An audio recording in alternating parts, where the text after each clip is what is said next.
반갑습니다. 여러분의 보좌관, 주식대박 보좌관입니다. 화이팅! 영상을 보시기 전에 구독과 좋아요 부탁드립니다. 감사합니다. 투자는 개인의 판단에 따르지만 이번 영상이 큰 도움이 되시기를 바랍니다. 이번 영상은 대표적인 삼성전자향 낸드 소재 업체인 솔브레인의 진단 영상입니다. 인적 분할해서 재상장한 지 한 달 조금 넘었죠? 주가 흐름이 이틀 연속 상승하는 모습인데요. 기관의 매수가 들어오면서 이틀 연속 상승하며 또 캔들상 이틀 연속 양봉을 보이는데 이 부분 관련돼서 영상 말미에 중요한 말씀을 드릴 테니까요. 관심이 많으신 분들은 끝까지 들으시면 좋겠습니다. 회사 내용 좀 말씀드릴게요. 지난 8월 6일 분할 재상장 되었습니다. 솔브레인 홀딩스는 자회사 관리와 투자를 담당하고 오늘의 주인공 솔브레인은 반도체 및 전자 소재 사업을 영위할 계획으로 인적 분할이 되었다고 보시면 됩니다. 사실 인적 분할하기 전에요. 솔브레인 경우에는 본업과 상관이 없는 사업이 많았기 때문에 이렇게 분할만으로도 긍정적이라는 평가가 있었죠. 솔브레인의 경우 올해 추정 기준으로 사업 매출 비중이요. 반도체가 7을 담당할 것으로 전망이 되고 있고 디스플레이가 1.5, 2차 전지가 1을 매출 비중이에요. 1을 기록할 것으로 추정이 되고 있습니다. 여기 보시면은 이제 신설회사 솔브레인 지배구조 현황인데요. 솔브레인 가운데 있죠. 그 아래에 팩트, 솔브레인 시안, 솔브레인 라사가 있는데 좀 말씀드리면 팩트는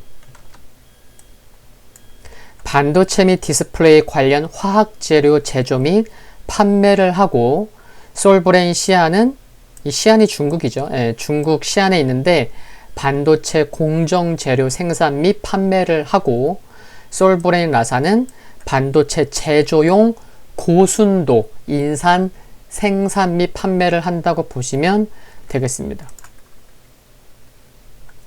상장된 업체 중에 이렇게 솔브레인처럼 소재 업체들이 여럿 있죠. 뭐 동진세미캠도 있고 SK머티리얼즈 등이 있는데 지난해 2019년 연결 기준 매출이 1조 원을 넘기면서 국내 소재 업체 중으로 처음으로 1조 원의 벽을 넘은 회사가 솔브레인입니다. 회사 좋죠.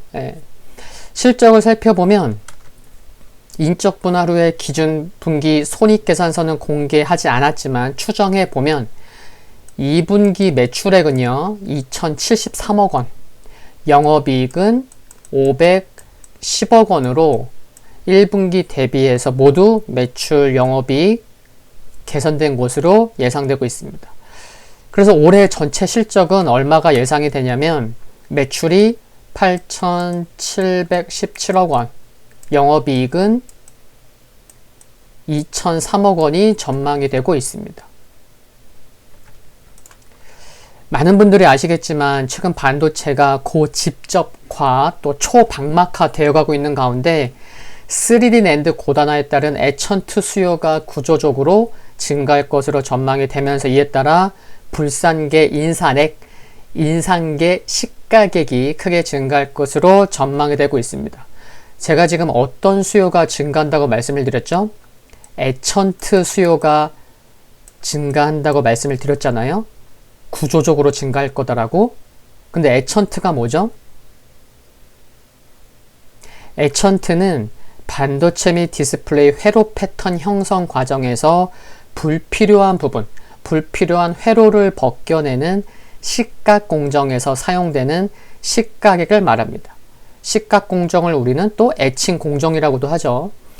식각 공정이 매우 중요하죠. 왜냐하면 이게 직접적으로 결국에는 수율과 연결되기 때문인데 식각이 잘못되면 회로 부분이 끊기거나 균일하지 않게 될 거고요.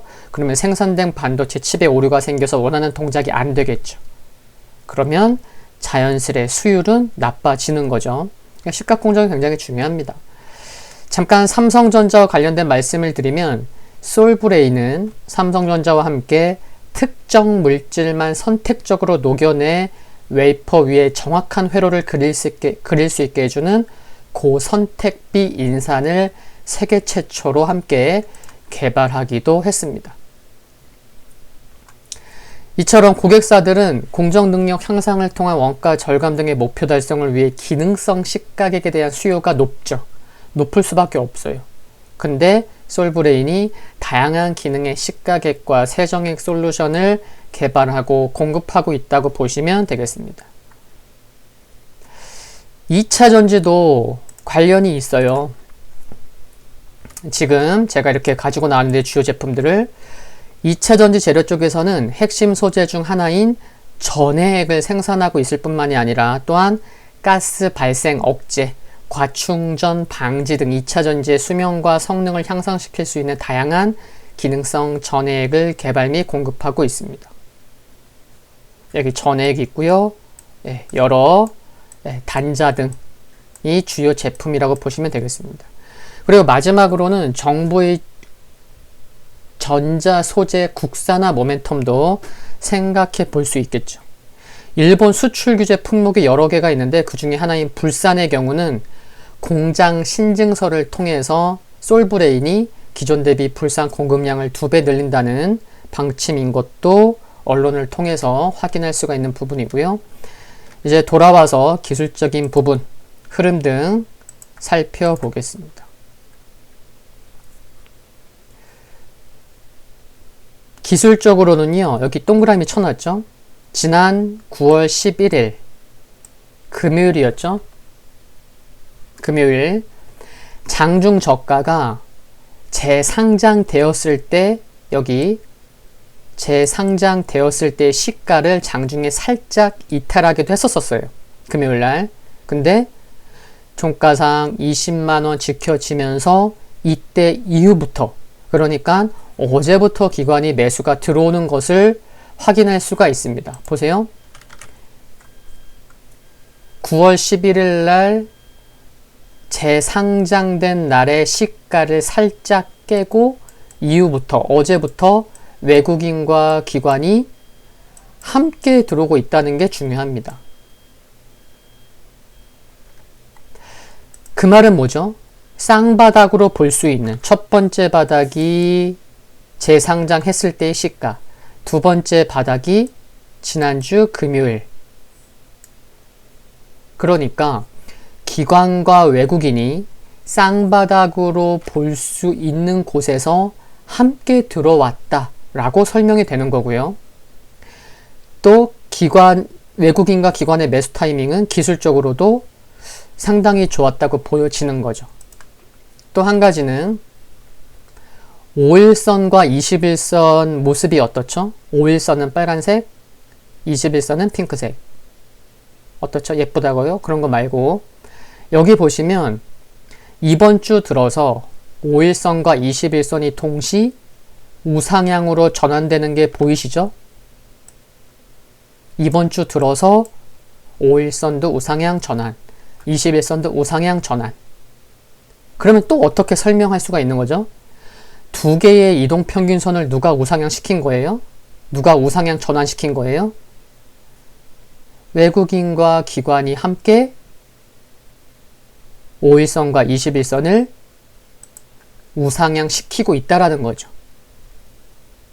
물론 외국인 매수보다는 기관 매수 수량이 좀 더 많긴 하지만 외국인과 기관의 매수는 상당히 좋은 타이밍, 의미 있는 타이밍에서 매수가 들어왔다 라고 설명드릴 수가 있습니다.